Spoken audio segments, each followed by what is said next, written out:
নমস্কার বন্ধুরা, স্বাগতম অমৃতরস কথা চ্যানেলে।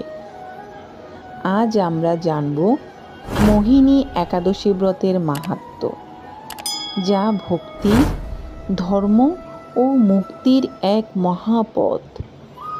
কর্মপুরাণে বৈশাখ শুক্লপক্ষের মোহিনী একাদশীর ব্রত মাহাত্ম্য বর্ণনা করা হয়েছে। এখন আমরা তা শ্রবণ করব।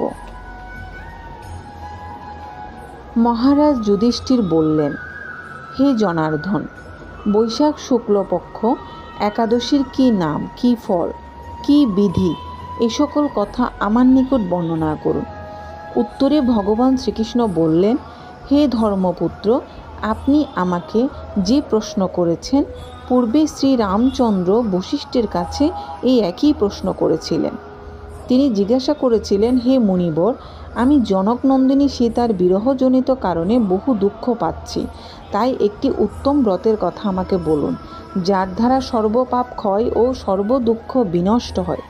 এই কথা শুনে বশিষ্ঠদেব বললেন, হে রামচন্দ্র, তুমি উত্তম প্রশ্ন করেছ। যদিও তোমার নাম গ্রহণে মানুষ পবিত্র হয়ে থাকে, তবুও লোকের মঙ্গলের জন্য তোমার কাছে সর্বশ্রেষ্ঠ ও পরম পবিত্র একটি ব্রতের কথা বলছি।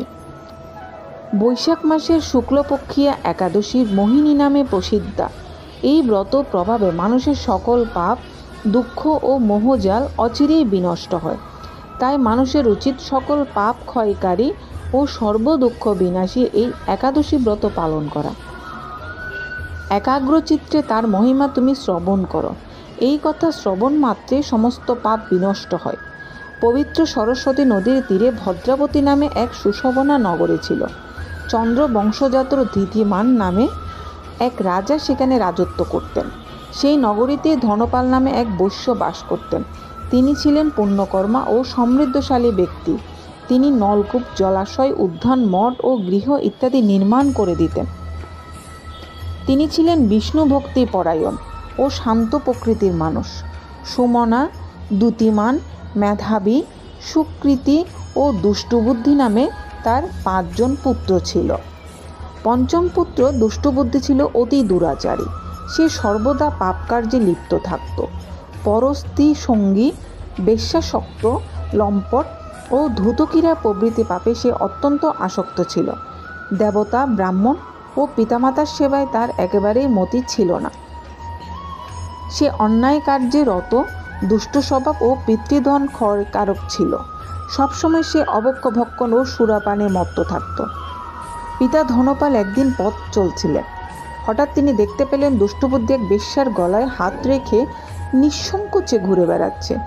তার নির্লজ্জ পুত্রকে এভাবে চৌরাস্তায় ভ্রমণ করতে দেখে তিনি অত্যন্ত মর্মাহত হলেন। এই কুস্বভাব দর্শনে ক্রুদ্ধ হয়ে তিনি তাকে গৃহ থেকে বার করে দিলেন। তার আত্মীয় স্বজনও তাকে পরিত্যাগ করল। সে তখন নিজের অলঙ্কারাদি বিক্রি করে জীবন অতিবাহিত করত। কিছুদিন এইভাবে চলার পর অর্থাভাব দেখা দিল। ধনহীন দেখে সেই বেশ্যাগণও তাকে পরিত্যাগ করল। অন্ন বস্ত্রহীন দুষ্টবুদ্ধি ক্ষুধা তৃষ্ণায় অত্যন্ত কাতর হয়ে পড়ল। অবশেষে নিজের গ্রামে সে চুরি করতে শুরু করল। একদিন রাজপ্রহরী তাকে ধরে বন্দি করল, কিন্তু পিতার সম্মানার্থে তাকে মুক্ত করে দিল। এভাবে বার কয়েক সে ধরা পড়ল ও ছাড়া পেল, কিন্তু তবুও সে চুরি করা বন্ধ করল না।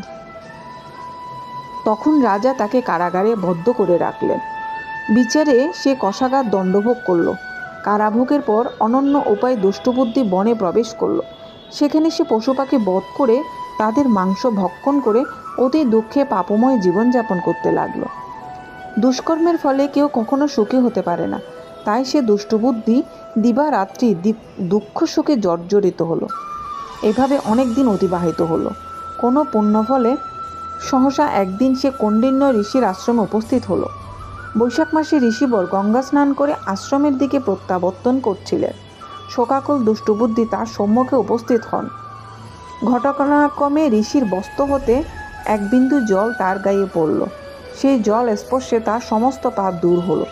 হঠাৎ তার শুভ বুদ্ধির উদয় হলো।